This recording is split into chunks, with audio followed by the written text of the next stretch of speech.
Paano kung matagal ka na pong nagdadasal pero parang walang nangyayari?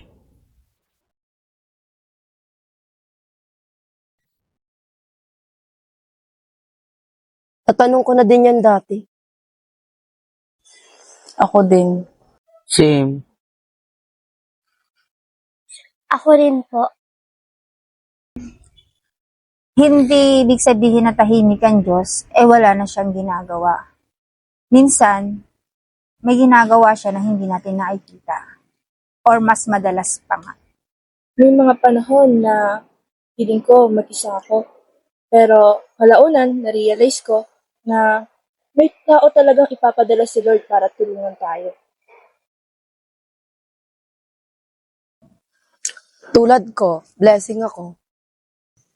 Hindi ka blessing, kuya. Free trial ka. At hindi pa namin alam kung ito-terminate ka na.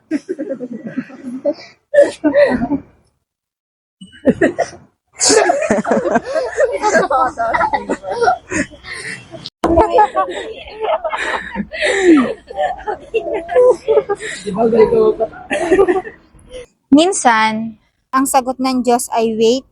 Minsan, not yet. Pero hindi ibig sabihin no, nakalimutan ka na niya. Natatakot lang po kasi ako. Sa ano po? Na baka hindi ko kayanin. Hindi mo kailangan kayanin mag-isa. Team tayo dito. Kasama mo kami. Oo nga, tama. May hindi pa kasi ako nasasabi sa inyo. Ano yun? Pakiramdam ko ako ang dahilan kung bakit nagkakagulo ang pamilya namin.